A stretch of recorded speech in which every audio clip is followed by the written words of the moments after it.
I'd like to call this meeting of the Monticello City Council to order. Would you please rise and join with me in reciting the Pledge of Allegiance? I pledge allegiance to the flag of the States of America and to the republic for which it stands, one nation under God, indivisible, with liberty and justice for all. Roll call, please, Jill. Mr. Frericks. Present. Ms. Stevens. Here. Ms. Harlan. Here. Mr. Reed. Here. Ms. Vogt. Here. Ms. Brock. Here. Mr. Burris. Here. Mr. Kuhn. Here. We have a quorum.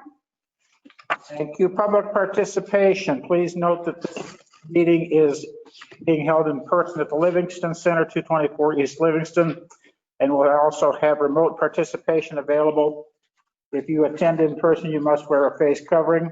In-person participation, this is an opportunity for the public to provide public comment to the presiding officer. Those wishing to speak are required to sign in prior to commencement of the meeting and must address the council from the seat and table provided. The public comments must comply with Ordinance 2014-02 and be limited to 5 minutes or less. And I look at this after, I wouldn't have had to read that if I had to look. Remote participation. This is an opportunity for the public to provide public comment to the presiding officer. The public comments must comply with Ordinance 2014-02 and be limited to 5 minutes or less. At this time, members of the public are able to participate or are able to attend public meetings by web conference, to submit public comments by email, voicemail, or through web conference. Anyone? No one? Thank you. Let's move on to the consent agenda. Consent agenda, approval of documents and action items is listed. Claims report, claims dated September 29th, 2020 through October 13, 2020. City Council meeting minutes, September 28, 2020. Permit report, September 2020. Police report, September 2020. Fire report, September 2020. Is there a motion to approve the consent agenda? So moved. Is there a second? Second. Any comments or questions? Mayor? Yeah. Just have a question. Out of curiosity, any update or insight on how the new meter program is going? The water meters, from what I've heard, very, very, very well. Okay. So they're scattered throughout the community. Yeah. And then when we get a complaint about a faulty meter, we will install one of these new ones where you can look at it in real time. And that eases the mind of the citizen, the resident tremendously. So it's a great program. And I think Do you know like how percentage wise you are along in the process? Are we a little bit ahead of schedule, Jim? Yeah, we're about 260 meters in the ground right now. And how many do we have? 600, so about 10%. But we were starting with the more difficult ones first. So these are going to take longer, but what it does is reduce the input of the person that has to read them on foot. So that's why I like hearing saying they're all over the place. Well, that's to reduce the driving. Cool. Thanks, just curious. Thanks, Mayor. Thanks, John. Anyone else? Hearing or seeing none, may I have a roll call, please? Mr. Frericks. Yes, ma'am. Ms. Stevens. Yes. Ms. Harlan. Yes. Mr. Reed. Yes. Ms. Vogt. Yes. Mr. Brock. Yes. Mr. Burris. Yes. Mr. Kuhn. Yes. Motion passes. Thank you. Mayor's report this evening. Council, please consider attending the chamber ribbon cutting at pregame sports this Friday at 5 p.m. This is a great new facility that has brought in pretty specialized services to the region. You must RSVP to the chamber ASAP, I assume. Okay, so please contact Denise. Shelley. I knew I was going to do that wrong. Okay. The city is again partnering with Cub Scout Pack 122 for the citywide food drive. Volunteers are needed to help put bags out in various neighborhoods. Sign up through the City of Monticello's website. Otherwise, please have your donation curbside by 8 a.m. on Saturday, October 24th. Thank you to Chief Carter and Mary Vogt for volunteering. For your information, there are 37 businesses in Monticello, Cisco, and Bement that are actively hiring full and part-time positions. You can keep up to date on who is hiring and what positions with the job board on the city's website. Moving on to new business. At this time, I would like to ask council to give me a vote in appointing Monticello Fire and Rescue Department Nick Andrzik as a new firefighter. He was recommended by the chief. Is Nick here? I remember Nick from school. That was a long time. I won't tell him everything I know. Okay. Any comments or questions? Is there a motion to approve my appointment? Is there a second? Any comments or questions? Hearing or seeing none. Can I have a roll call, please, Jill? Mr. Fricks, Yes, ma'am. Ms. Stevens, Ms. Harlan, Yes. Ms. Reed, Yes. Ms. Vogt, Yes. Mr. Brock, Yes. Mr. Burris, Yes. Mr. Coon. Yes. Motion passes. Thank you for volunteering, Nick. Appreciate that. Hope you have a good experience working with the chief and the other firefighters. Congratulations. Okay, Fire Prevention Week.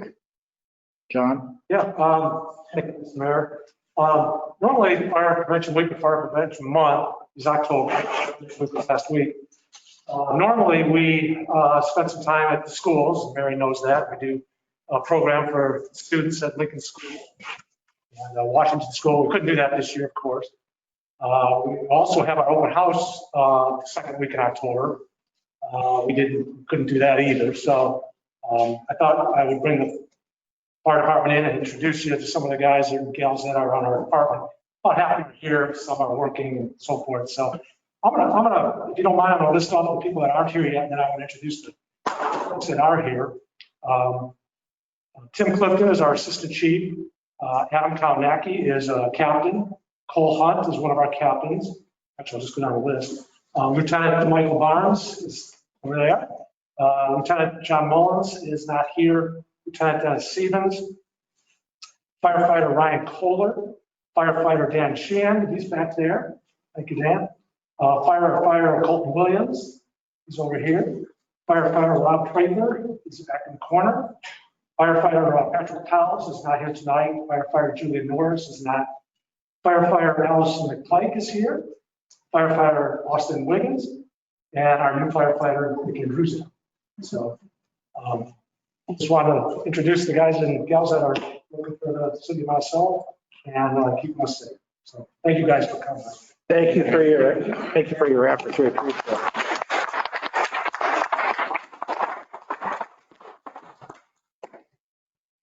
Thank you for the time to do that. Yeah, that's fine. That's fine. Do they really want to sit here for the rest of this or? Okay. Anything else, John? You're done? Well, no, I have my fire report coming out, but Okay, it comes up later. All right. 30-acre recreation site discussion only. Terry? Thank you, Mr. Mayor. So there's been some interest from some of the council members to discuss the 30-acre recreation site again. And it's been a while since we've done that. Update, the Recreation Foundation was tasked some point last year, year before, to generate and increase their volunteerism and fundraising activities to the latest and greatest cost estimate for that 30-acre multi-use outdoor recreation facility was $10 million. I can tell you the Recreation Foundation spearheaded a small kind of campaign shortly after they were tasked to do that. They had a meeting at Christian Church on North State Street. It was pretty well attended. They had some committees kind of established. Some of the folks on the Recreation Foundation are no longer on the foundation due to other activities and family and careers and so on and so forth. So they have not been successful in raising $10 million. I can tell you that. And it's been hard pressed with today and how the operations go to, they've been meeting fairly sporadically. Tonight, I don't know if you want to just brainstorm some thoughts and ideas. I'd love to hear what the council's thoughts and ideas are today. The dynamics of this thing is kind of changing. If you recall that design is about 10 years old. There's some other facilities under construction, Rantoul, Bloomington or Peoria or Springfield or something. So the dynamics has changed a little bit. Obviously, the recreation programs this year were defunct because of COVID-19. So I think one of the things that came about of some of the most recent Recreation Foundation meetings and some conversations I've had with some of the council members is to somehow maybe instigate some additional interest from the Recreation Foundation in the form of a campaign fundraising individual that obviously has experience in that.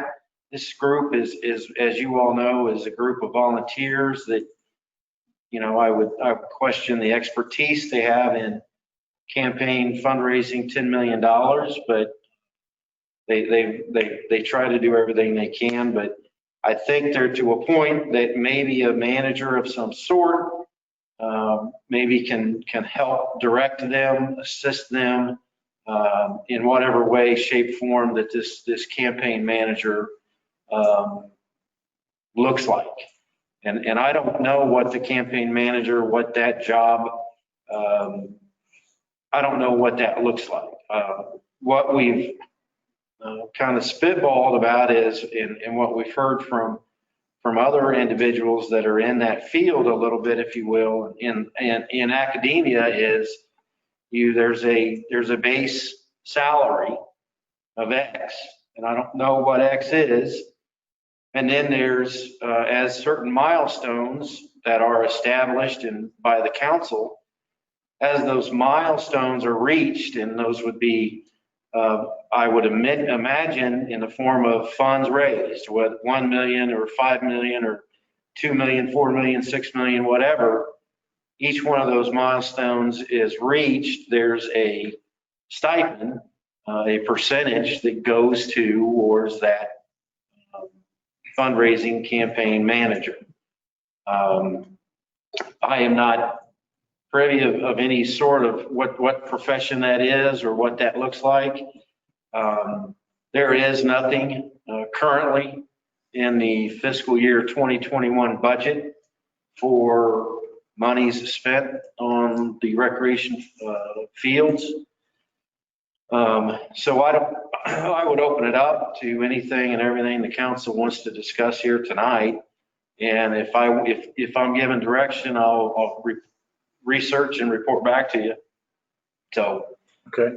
Thank you, Mayor Stoner. Any, So what you're saying is base salary plus commission or side of that, and you don't have a number for that, and we don't have a person in mind. And there's no money in what they're bringing in at this point. I don't know where they stand with, I don't think they've got $10,000. And how long have we been working on this project? a long The time. design dated, I 2011. think 2010 or 11. I think it's 11. So for 9 to 10 years, we've been trying to do this, and we're not making progress. Other than buying land. I mean, I'm not trying to be ugly, but I'm just being, I've only been on 2 years, I'm trying to see. So that's a good point, Alderman Burris. When it first started out, so in 2004, the city of Monticello city personnel literally drew up a conceptual plan of every 40-acre tract of land adjacent to the corporate boundaries. Every single 40-acre tract of ground, we drew up some concept based upon the recreational needs of the Parks and Recreation Department. Since then, we acquired this 30 acres, became available, and the price was at I would say was reasonable per acre as compared to some of the other farm grounds that I know what they're paying for. It's usually like a 4-to-1 swap. You give me 4 acres to 1 acre, right? So the price tag was far less than that. So the city went ahead and purchased the property, and we went ahead and we spent money on conceptual designs. Then we spent money on civil engineering designs of that concept, permitting, IEP permits, sewer, water, historic preservation, all that. And that all was done in 2010, 2011, I think. Then the city set out to install the infrastructure by city public works personnel. And we had a skill set and equipment that we felt comfortable in doing that. The thing that came up during the installation, so we started stripping the topsoil and stockpiling the topsoil because the grade out there, the elevation, some of those areas are to be raised like almost 5 feet. So we brought in some material to fill the old borrow pit. That was where the south soccer fields are located at. We started excavating for the new detention basin / fishing pond. So work was commenced for 1 year, and then part of the stormwater management program was we were going to discharge the stormwater. Once it was detained in the basin, we were going to discharge it in kind of a southwesterly direction underground in an 18-inch diameter storm sewer. And in doing that, we had to go underneath 3 30-inch diameter high pressure gas mains. And at that time, we excavated and exposed the gas mains. We shot the elevations of those high pressure gas mains, and found out that all the design, we were clear to go underneath it. Gas company was there and witnessed our excavation activities and the skill set of that operator, and felt comfortable with that operator excavating around these high pressure gas mains.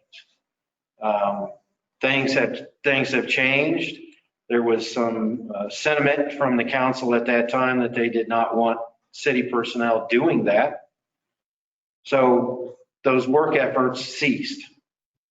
And then that skill set, we don't have that operator anymore. And I don't know if we have an operator of that skill set on staff right now. And that is not a knock at all on the skill set of the public works employees. We just had a really good operator at that time. So that's kind of the background. Work was commenced. We started doing things, and then it just kind of fell apart. And here we are today. Make a long story short. Okay, so we got significant investment, Yeah, $700,000. just not $10 more million. No. So how are other cities doing this then? Work, I mean, it really works, but it's just, are we going to pay enough for this, or are we need corporate backing, or what are we looking at? Well, other communities, the Rantoul, they've got a 60-acre development that they're undergoing right now, and I think it's predominantly being funded. One of the major funding mechanisms was a TIF that they're banking on, if you will, development occurring, mixed use development, commercial and industry and residential and you name it, that development will fund the 20-acre or their 60-acre rec fields. And just to clarify, in that instance, they're bonding that project in advance with the intention and hope that the development occurs to pay off the bonds. So that's something that village board was comfortable with, but just from a tip perspective, that's a very risky. So that's actually two different things. Is You're banking on the tip, so they're actually took bonds out to do this. They borrowed money to do it, making it the tip is something about. So similar, And I see why we haven't done that. That makes, it's kind of similar to what we did with the water tower bonds. The difference is we already had that reserve, so we didn't have to wait. right. But in the Rantoul perspective, though, they are doing this as it is, obviously the city will benefit, but they are doing it as a moneymaker, as they're going to have, I mean, I've seen the schedule. They've got tournaments there every weekend from March 20th until October 10th. And so I don't know that we are talking about a project of this scale. I mean, I was in St. Joseph for the cross-country meets that they've had over there. And to me, that is what they have is kind of what we're looking at.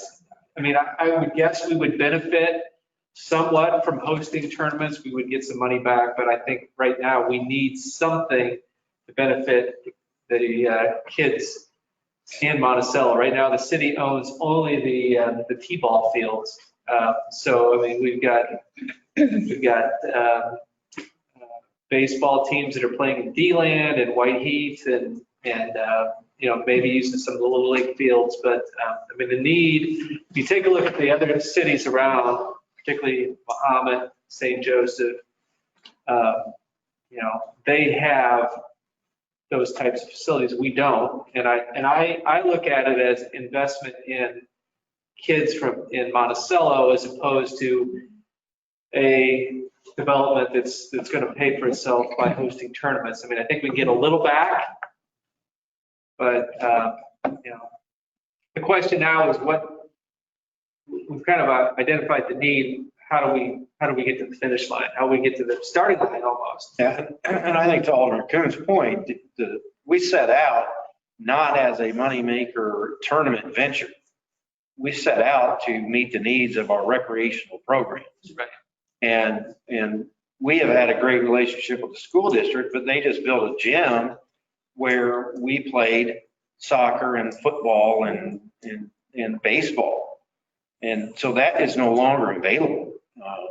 And then we currently, last year, we started practicing football in the outfields of the Piatt County Forest Preserve Little League fields.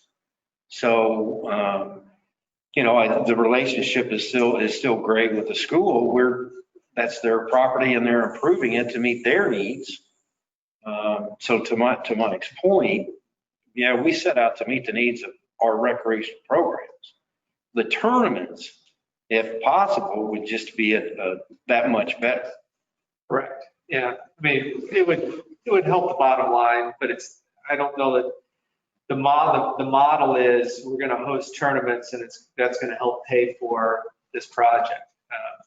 I think I support the idea of having a campaign manager fundraising lead on, because when the foundation came back, we kind of, when this happened in the summer, we said, come back in October, November, give us an update. There wasn't much progress then. Of course, then COVID hit. And the foundation they're not set up to raise $10 million. I mean, we need somebody that can spearhead it.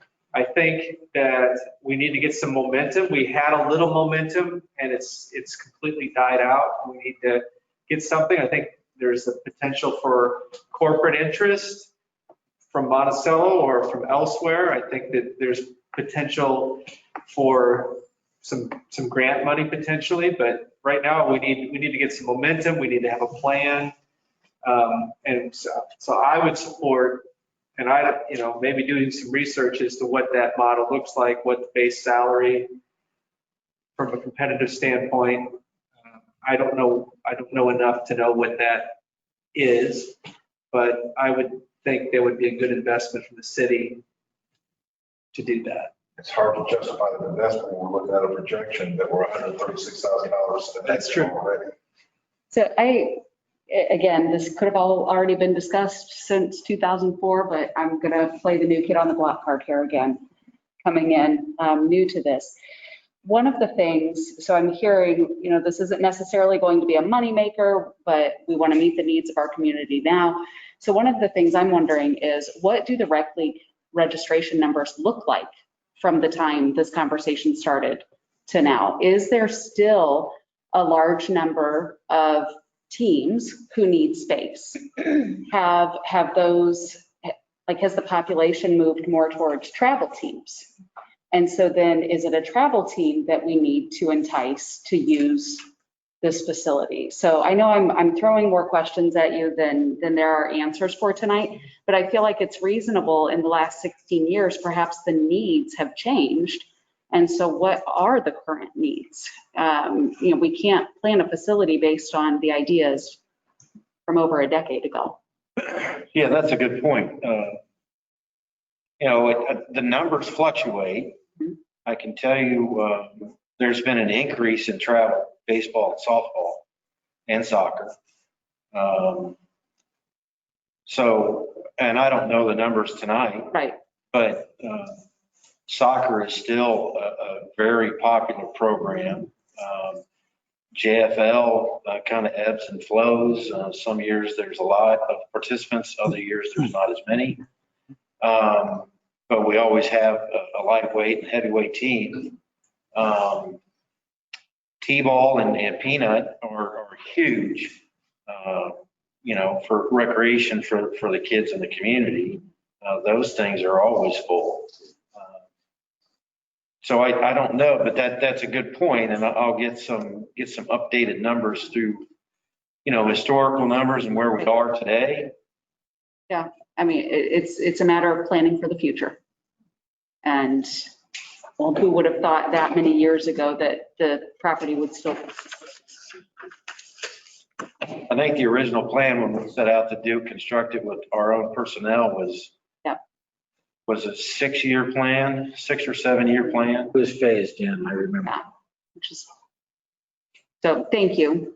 I'm just curious to know what is it that would benefit our community without going all the way back to square one.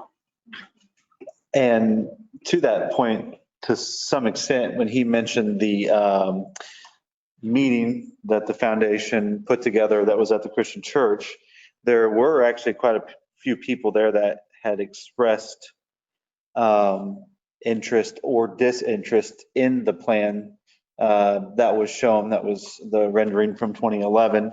There were some people that had, didn't see the need for perhaps the fishing, but again, you need the retention pond. There were people that wanted 4 fields instead of 3 baseball fields. There were others asking for tennis courts and volleyball courts. So, there was a lot of interest in some other degrees too. I think you're kind of constrained to a little bit of what that 30 acres can give you. You can't have everything in there, but and again, the cost to be able to try and do another rendition. I think that was a lot of great information came from that meeting, and I think there were quite a few people in this room that were at that meeting as well.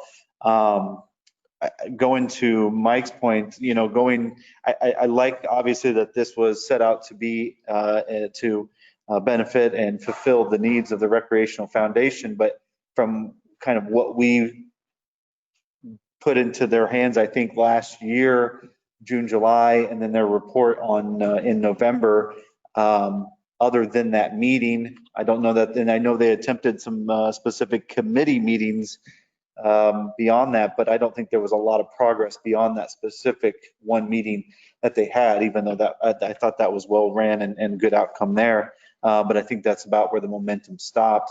And I think we were kind of waiting on that November meeting for that update to determine if there was going to be any momentum or progress. And I thought was there an RFP potentially drafted ever for a potential campaign manager to outreach for? A draft, Callie actually drafted an RFP and it never was sent out. it wasn't finalized to a point to send out. Does that mean, obviously, a campaign manager, somebody who has experience in raising money, whether that be in somebody from this community or not, I don't necessarily know if that is has to be, somebody from here. I don't know, but I think obviously when they start the committees, I know at the time when that committee or that meeting was ran at the church, Stephanie McLeese was the head of Main Street, and she had broken down the potential of different committees, one on the administrative side, one on the marketing side, and subcommittees and stuff like that. I mean, it was a good start. So something like that set up, somebody to oversee those particular committees, subcommittees was a pretty good way to, and I mean, of the number of people that were at that meeting at that church, I mean, gosh, would you say there were 60 people there? I bet they, people walking out the doors, they had probably at least 20 to 25 of them sign up on a piece of paper that they were willing to commit some time to a specific committee. So, the community interest is definitely there. So, I mean, you definitely wouldn't need necessarily somebody from the community to just head all that up. But I think coming up with an RFP that describes some type of salary to get that ball moving, and it may or may not be their full-time job. I mean, I think a lot of it would depend on those milestone bonus structures. But I would definitely like to see that conversation get started coming up. As quick. I mean, it would be nice, sometime in the next year, but I mean, we can't just keep kicking this project down the road, because at some point we got to pay and get off the ladder. And it's either, we find somebody who's going to be able to step up. And I do think that there's been some corporate conversations that I've had, but again, I wasn't in those conversations. That was just some whispers, but I think there's some possible corporate naming rights perhaps, or something like that, who would be able to put some forth.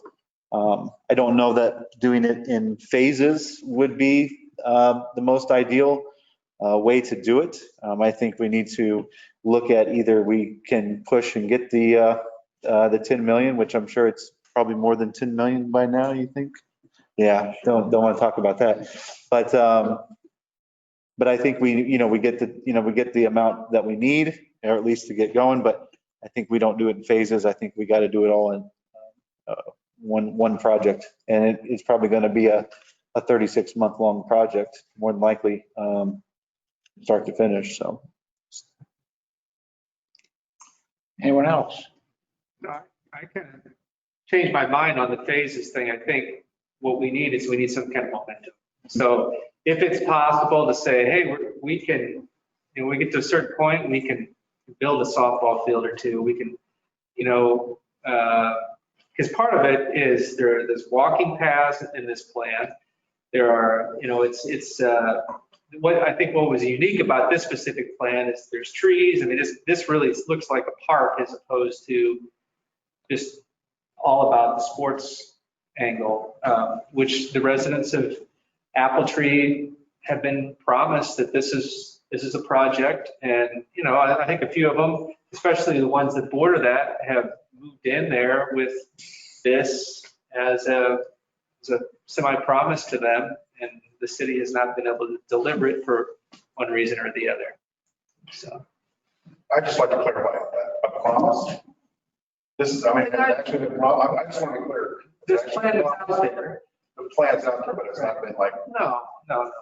Maybe promise is too strong. If we commit to something, I think we can do it, but if it's a drink, then let's just locate what it is.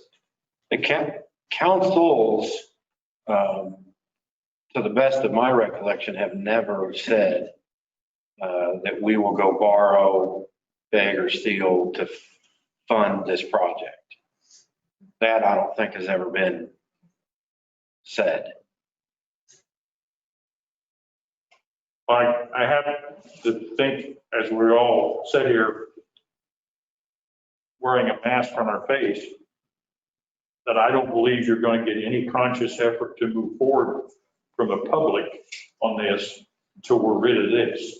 I don't think any father, mother, anywhere is going to place their child in a group competitive sports situation as long as we're fooling with this. And if 6 months from now this is gone, then okay, we'll get a manager, we'll advertise, we'll put a request out, we'll move forward. But if 6 months from now we're still doing this, you're spinning your wheels. You're not going to get anybody to commit for money or time or anything else because nobody's going to put their child in that situation. They're just not going to do it. If this is gone, yep, let's go play ball. Let's do all the things we want to do. You know, it's a dream place. Let's go build the dream. This is what's screwing up the dream right now. It's not going to happen. I just don't see it happening.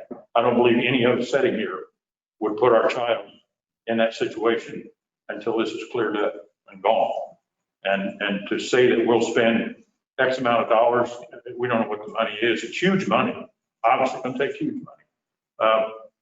I just don't think we can commit, I don't think we can commit a dime to it of anybody's money until we're away from this situation that we're in right now.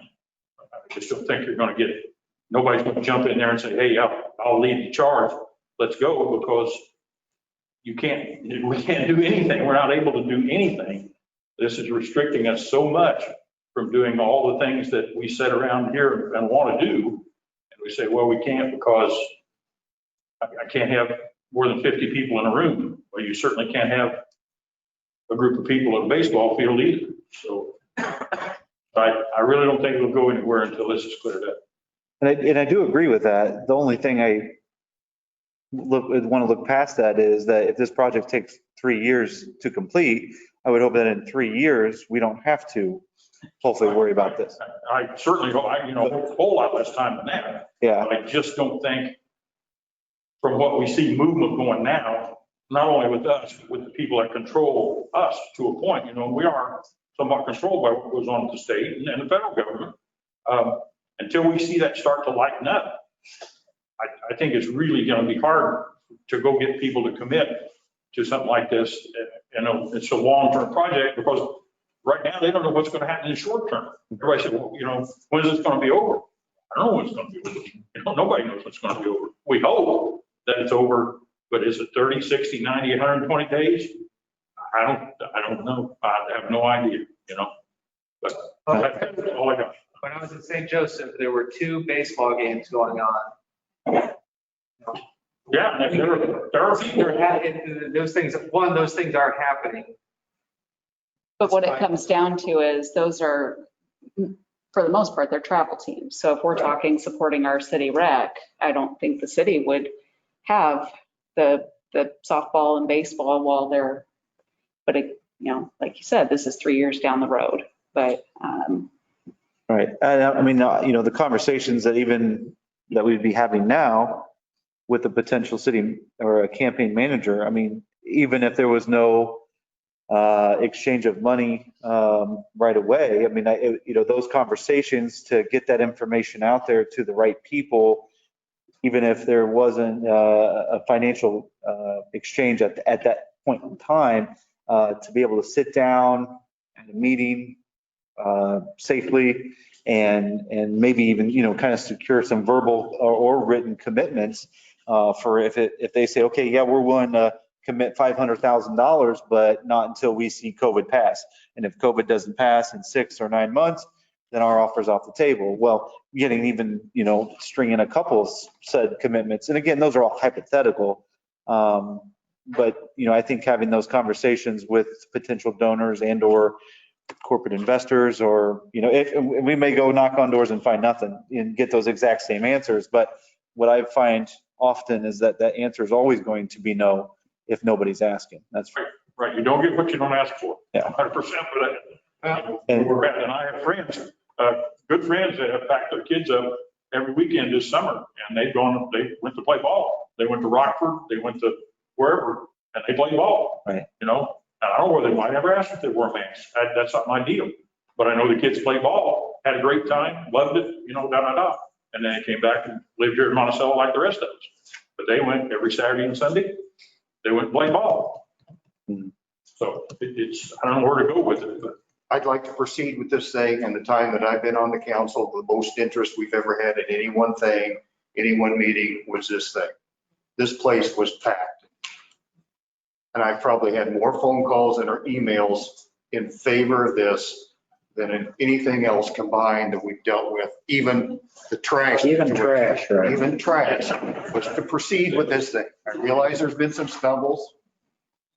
That's great. We need to go, and you're never going to probably ever find a 30-acre piece of ground adjacent to the city again at any sort of price to comparable to what you paid before. So I know we've sat on it for a long time. It's probably a shame that it's not all covered in topsoil again, that you could probably plant it in something and at least get a hay crop or something off of it to generate some revenue or not have to mow it. I was supposed to be a lot of time and money just even probably trying to cover it again. But I think we need to do something with it. If it means a manager to, try to generate some funds, let's go. Anyone else?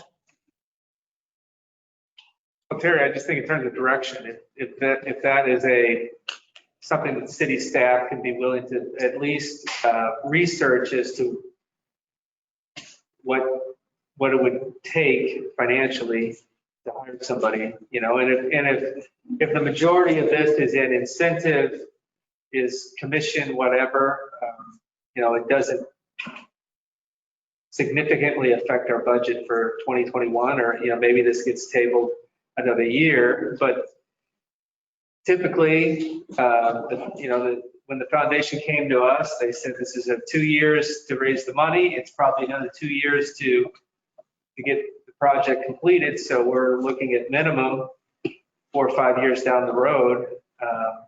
And as Tom said, this is I think people are really excited about it. We're kind of spinning our wheels here. I think you'll see a lot of excitement once there's maybe a few things that are actually happening with the project. I think excitement's awesome, but excitement without dollars is useless. We've had that for 10 years. We've done some work, but we're still right here. We got a really nice empty field. But how are we going to change that?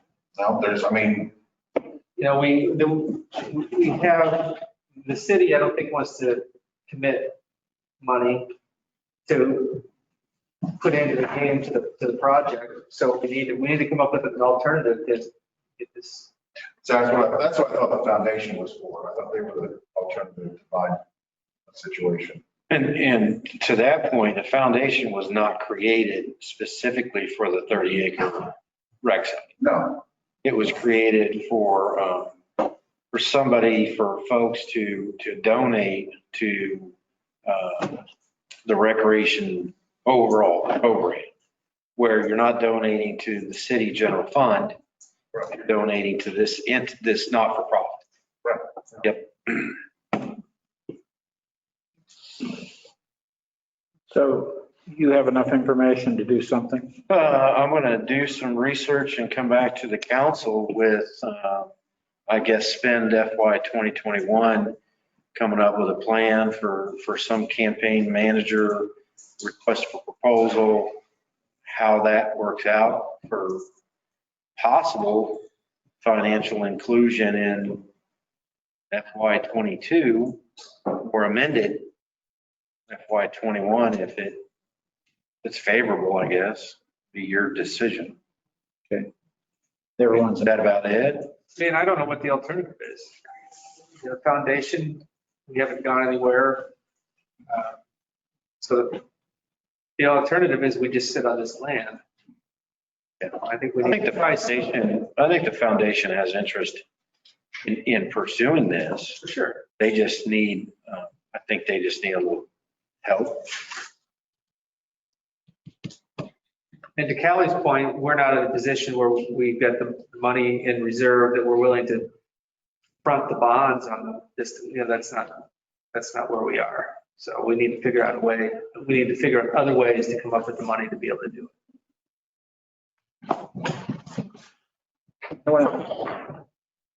Thank you. Okay. Thank you, Terry. Thank you. Okay, let's move on to Resolution 2020-47, a resolution approving an agreement for streetscape extension planning with Chastain and Associates LLC. An application of an Illinois Transportation Enhancement Program grant. Okay, Callie. Mayor, well, some of you may be familiar with the Illinois Transportation Enhancement Program, which is ITEP. State loves acronyms. The city actually has a pretty good history with ITEP grants. We received one in 2000 that was what spurred our initial downtown 9-block streetscape renovation, making it ADA compliant, utilizing space for outdoor seating and so forth. And that was to the tune of $1.2 million. So we were pretty fortunate there. From that point forward, we have further improved the downtown. We've done 6 alleyway surfacing projects, multiple parking lot improvements. We have one budgeted for next year, which you'll learn about when we get to the TIF discussion. We renovated one park. We demolished 2 major dilapidated structures and remediated 3 parcels, which were environmentally contaminated. And then 5 blocks of streetscape expansion ranging from just a corner all the way to a block or more. And you have an aerial that kind of dictates and depicts where all those were done. So my point being, we've done a lot in our downtown, and to piggyback off of your comment about momentum and Mike's comment, I don't see why we need to stop. So that being said, there's another round of ITEP grant programming that is currently accepting applications through the end of this month. The city would like to take advantage of that. So the purpose of ITEP is really anything it's got, I think, 8 or 9 different goals, but what we're particularly interested in is that exactly what it says, streetscape enhancement as it relates to travel. So not necessarily a bike path where you're going in a loop, but that transportation component. So I always call out, I swear at every meeting, all 3 of our plans and the bicycle network master plan, there's always been that connection between downtown to the Sangamon River plan. So what we would like to pursue is an ITEP grant to fund extending the streetscape from the crossing at Washington and Market, which we did last year, maybe. Goodness, it seems like such a long time ago, to Park Street. So extends the renovation of the sidewalk, ADA compliance, the light poles that we have already in downtown. And then also construction of a bicycle and pedestrian pathway from West Washington, just when you're west of that siding, those tracks, through Pepsin up to almost the point where Park Street and Railroad Street meet. That's something that we discussed in previous development for that site anyway. I don't think that the desire has changed to include that. Again, the onus being that people are going to walk and bike that way anyway, regardless what's there. So it's, I think, our responsibility to make it the safest path we can, the safest option. This kind of parallels a little bit with the desire to redesign that curve as well on Park Street. So while that would not be included as part of this grant, we are factoring that into it. Earlier this year, pre-COVID, the city approved an agreement with ESCO Consulting for the design of that, or the engineering for the design of the road realignment. We are actually asking, because ESCO does not have experience with this program, we are asking the council to consider entertaining an agreement with Chastain and Associates, which is very fluent in this program. The city has worked with them in the past over the years. And the contract portion for the grant writing and engineering assistance would be $5,500 and would be paid out of TIF funds. So just to talk about the grant just a smidgen. The TIF grant is reimbursable 80% of eligible project costs. Very preliminary estimates for what this project will cost would be $500,000 for the streetscapes and lighting on Washington between Market and Park. And then another $200,000 for the bike path itself. Because it's federal funds, it has to be the state of Illinois, similar to what we did with the COVID grants that we received for our businesses. We have to have a public hearing, the council has to pass a resolution and so forth. That will all happen at the next council meeting. So we're at a pretty rich timeline, but they only give you so many weeks to apply anyway. We are also seeking letters of support for, if this proves tonight, they already have a heads up, but we're already seeking letters of support for various stakeholders, adjacent property owners, people impacted, and members of the general public as well. That helps strengthen the application. If the project, is awarded, it will be announced hopefully spring of 2021. Engineering would be completed in the year of 2021, and then construction in 2022. So Stephanie Brown with Chastain Associates, I believe, is on Zoom if you guys logged in remotely, if you have any questions regarding that component. And then once make a decision on this, I'll give you an update on Hudson. Any questions? Any questions for Stephanie?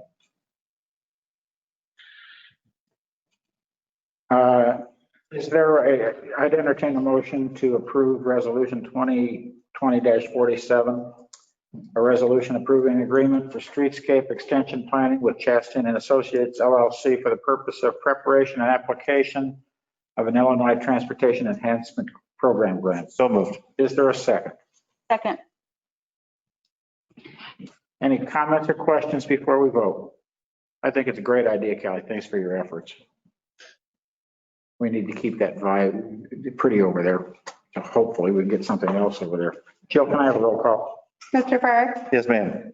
Ms. Stevens, Yes. Ms. Harlan, Yes. Mr. Reed, Yes. Ms. Vogt, Yes. Mr. Brock, Yes. Mr. Burris, Yes. Mr. Kuhn, Yes. motion passes. Thank you. Moving on to resolution 2020. I'm sorry, Kelly Jo. You talked a long time already. I thought you were done. Really fast, so I know it's exciting. You're good. You're good. Slow down. Slow down. Well, as you all, I just want to give a brief update on Pepsin since that does kind of impact this program. And thank you all for approving that. In late August, early September, you all were with the developer based upon a concern raised by an adjacent or by a downtown business, not even adjacent one. The developer put the project on hold. The city staff, we did our best to address the concerns and I personally still feel that they were met, but at the end of the day, it's up to the developer to get to a level of comfort. So he has not moved forward. The temporary license agreement the city had with him for that parcel expired as of the 24th of September, and he's been notified.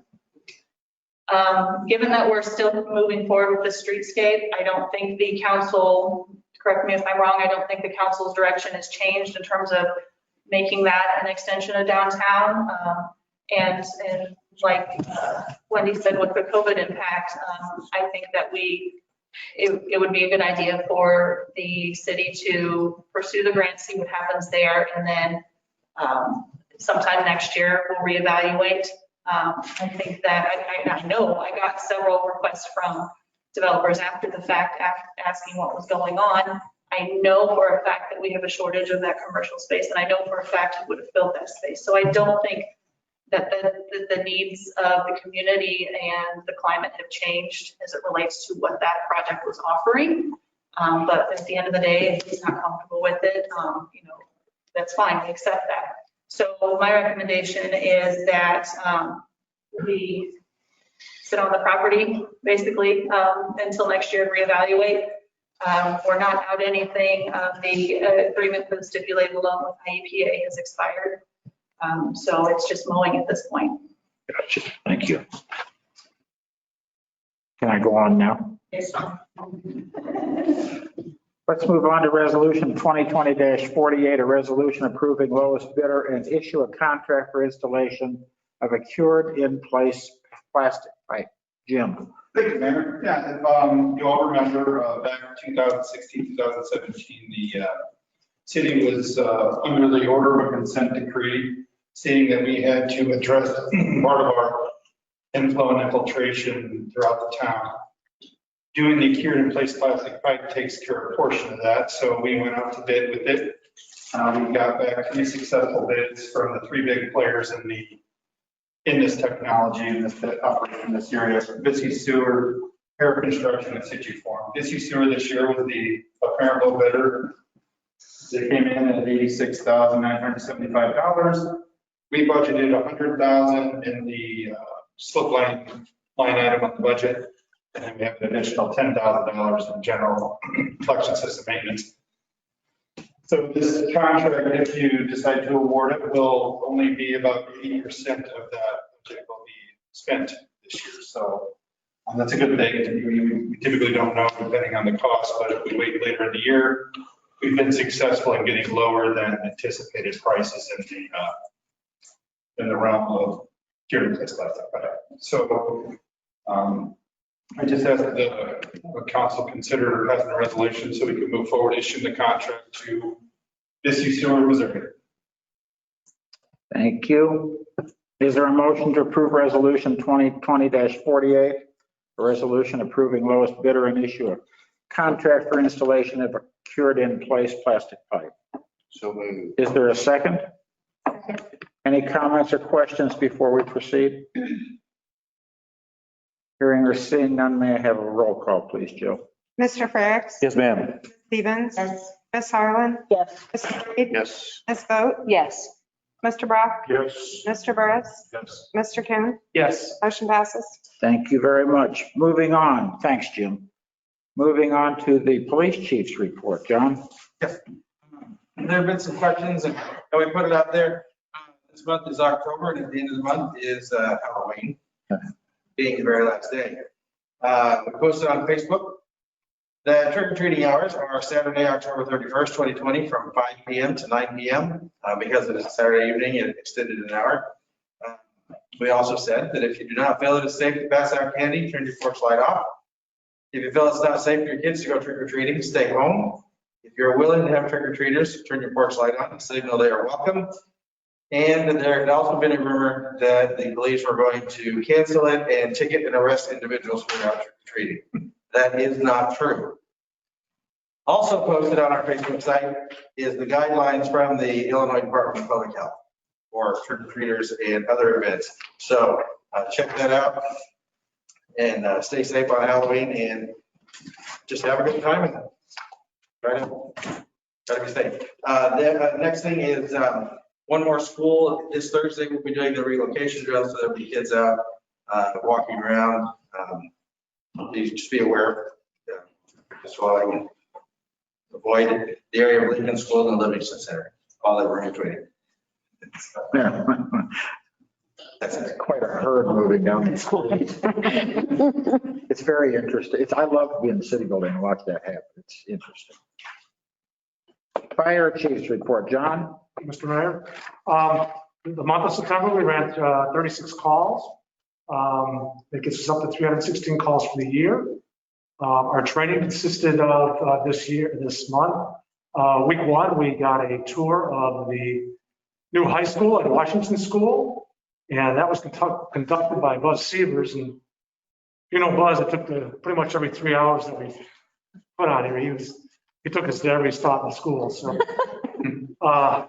we got a pretty good tour. So we know what's going on with the new high school. We also did truck maintenance this month, and we do that every month. We go through all our equipment, all our trucks, make sure everything's in good working order, look for anything that might need to be replaced. And we start up the motors, do things like that to make sure everything's run properly and running, so when we do have to use it, it's working. We also, week three, we did mutual aid training with Mid-Pike, the Cisco fire departments. Fire departments like Mid-Pike and Cisco, when they have fires, they don't have hydrants. What they do is they draft out of a porta tank. So, and when we have fires in town, we use hydrants. And so we trained that night. They kind of learn how to use fire hydrants, and we learn how to use porta tanks. So when we do help each other, we have a little bit of knowledge of how to use each other's equipment. So that's one of the things we've been talking about every month, is really stepping up our game, doing mutual aid training. Some miscellaneous things. We introduced our new firefighter, Muzak. So we're up to 16 members. If any of your constituents want to get on the fire department, please drop off an application at the city building. I'll give a shout out or a thank you to Mrs. Duncan. She donated $300 to the fire department. One of our firefighters, Ryan Kohler, did some construction work for her, and he would not accept payment. And she said, I want to donate something to your favorite charity. And Ryan said, why don't you donate some money to the fire department? That was very nice of her to do that, and that was very nice of Ryan to do that at this moment. So we should appreciate that. September 25th, we attended the Monticello School Safety Meeting. Chief Carter was there, and Mr. Sheehan was there, and Mrs. Wolf was there. And so we got an education on all about the school safety. Also that day after that meeting, we conducted a fire drill at Washington, Monticello High School, and those went very well. One last thing, I want to thank Callie. She informed me, and I kind of knew what was going on, not quite to that extent. But we as Terry mentioned, 4 grant applications out there, and they're worth about $45,000. So if we could hit on some of that money, that would be awesome. So thank you, Callie, for doing that. Thank you to Lieutenant Cole Hunt and John Mullins for helping us get those done too. So really no interesting calls in September to report. So Seems like the fire trucks have been out a lot lately. And I don't think it's fires necessarily. I know the emergency call behind my house, but interesting. Yeah, we've been doing fire drills and things like that. We'll stage at the schools when we do the fire drill. I think that's awesome. Congratulations. And I really appreciate your efforts, especially with budgeting this year. These are all of them. I talk to you, I'm talking to them. We appreciate your efforts with the budget this year. For years, I said, I wish we'd spend some more money on that, because I think it's a wonderful asset in this community to have an outstanding fire department. And I'm glad to see that we're finding ways to improve our equipment and stuff. So thank you, and thank all of you for your efforts. We appreciate it. Okay?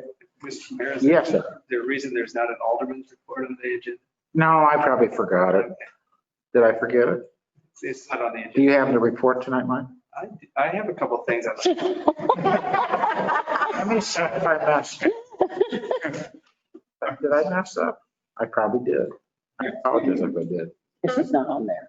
It's not on there. That's why I messed up. Let's have Alderman's report before you have to listen to Terry. I'll start with Mike, since you have a couple things. I just thought a couple of things. One, I applaud all of the city staff for the large waste days last weekend. I was able to get rid of. Oh, I bet you had a lot. Yeah, it coincided with our move, so that. But they do a fantastic job with that, and that's greatly appreciated.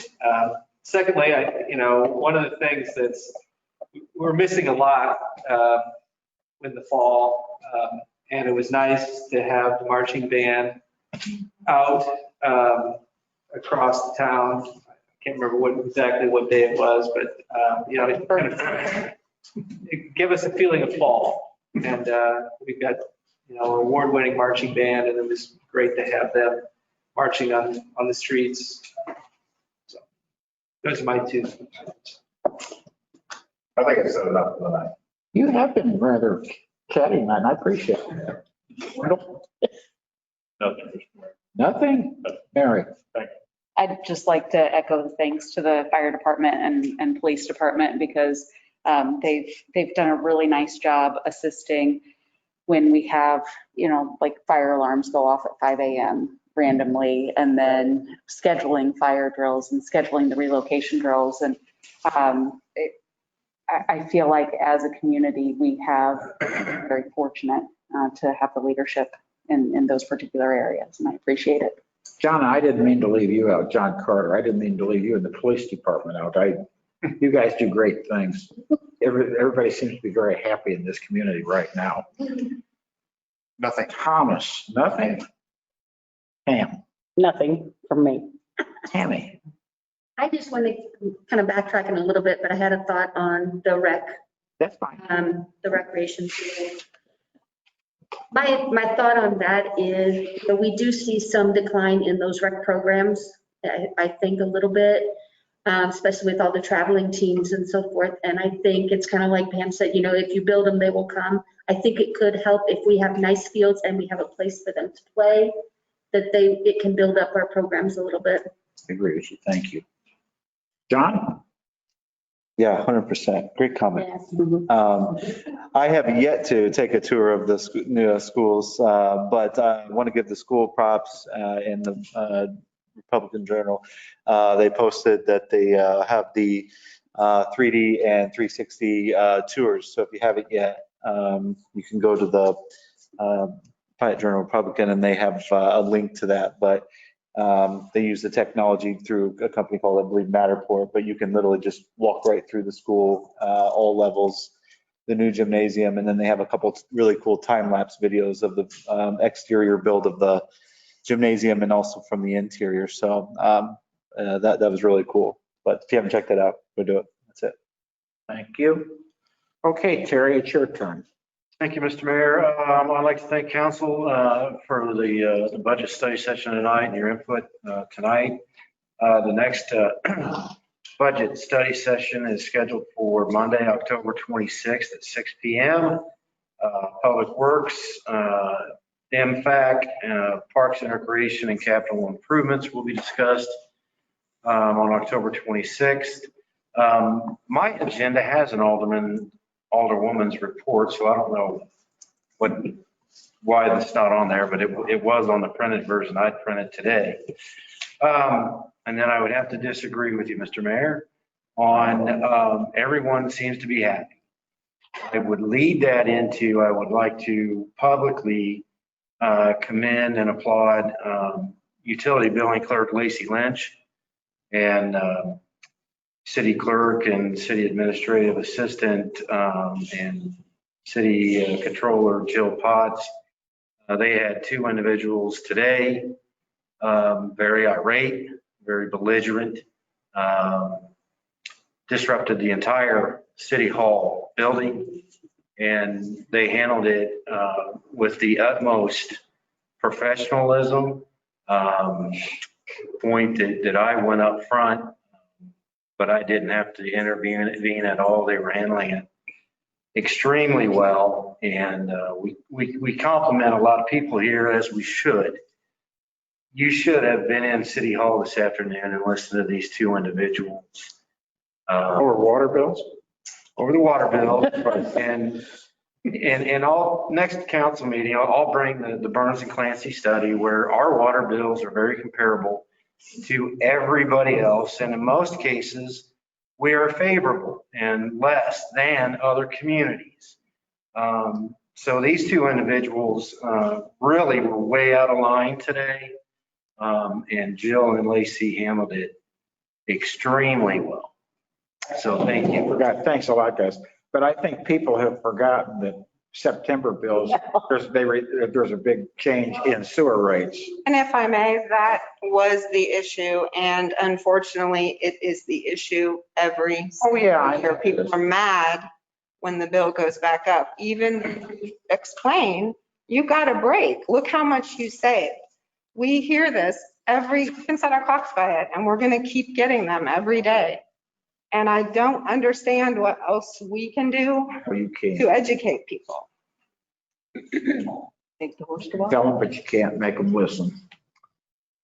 Anything else? That's all I have for open session. At this time, I would entertain a motion to go into closed session for the purpose of appointment, employment, compensation, performance, or dismissal of specific employees, 5 ILCS 120/2C1. Is there a motion to go into closed session? So moved. Is there a second? Need a roll call. Yes. Tammy. All right, Mr. Craig? Yes, ma'am. Ms. Stevens? Yes. Ms. Harlan? Yes. Mr. Reed? Yes. Oh, Yes. Mr. Brock? Yes. Mr. Burris? Yes. Mr. Coon? Yes. Motion passes. Thank you. All of you are welcome to come to every city council meeting. Because it really is nice to have a crowd at a city council meeting. Thanks. You'll save it from here? Microphones. Is it back on? Thank you. I would entertain a motion to adjourn. Is there a second? Second. All those in favor, aye? Aye. Good evening.